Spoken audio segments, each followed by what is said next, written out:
Bicara soal prestasi, Anies Baswedan capres yang diunggulkan, sehingga ada yang menilai Anies Baswedan layak menjadi presiden. Ditulis oleh Tony Rossi.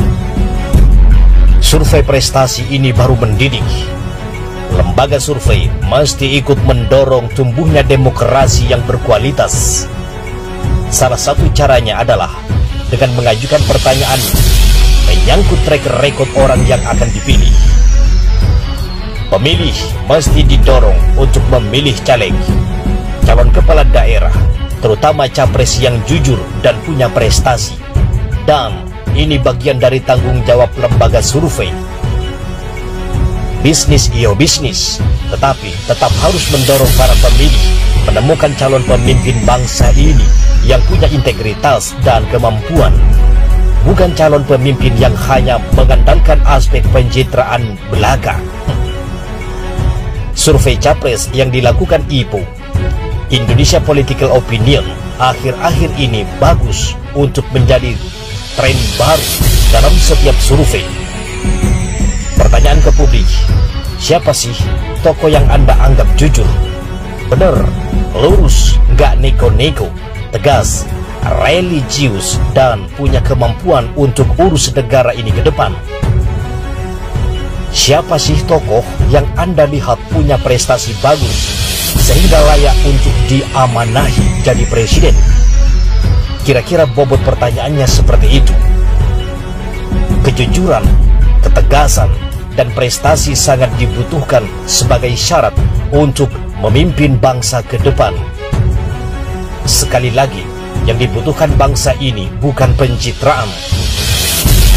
Kalau mau pencitraan, mesti melalui program, kebijakan, kerja dan prestasi. Ini pencitraan yang efeknya langsung dirasakan oleh rakyat, bukan pencitraan yang abal-abal, hanya mengandalkan teatrikal belaka. Kuno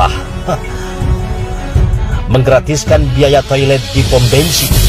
Ini nyata sebagai sebuah pencitraan Erick Thohir. Tetapi ini pencitraan yang bagus, perlu diapresiasi. Erick Thohir tidak boleh berhenti di uang recehan saja, mesti lebih inovatif lagi untuk membuat pencitraan yang besar efeknya dan langsung bisa dirasakan oleh rakyat. Menyoal survei, kita menyayangkan adanya lembaga yang seringkali mengarahkan responden ke tokoh tertentu. Ini survei apa kerja tim ses? Oke lah, kalau tokohnya punya prestasi, ini langkah yang berpahala. Tetapi kalau semata-mata demi cuan, ini bisa jadi pelacuran intelektual, dosa. Bila berbasis pada prestasi, di antara tokoh yang muncul ke publik sebagai kandidat Capres 2024, Anies Baswedan memang paling diunggulkan. Berita ada di mana-mana tentang hasil kerja dan prestasi Anies. Penghargaan sebrek, baik regional, nasional maupun internasional. Siapapun yang berupaya menolak penghargaan-penghargaan itu percuma saja, sebab ada faktanya yang mudah ditelusuri. Lembaga dan institusi yang memberi penghargaan tidak abal-abal, jauh dari kesan pesanan dan rekayasa.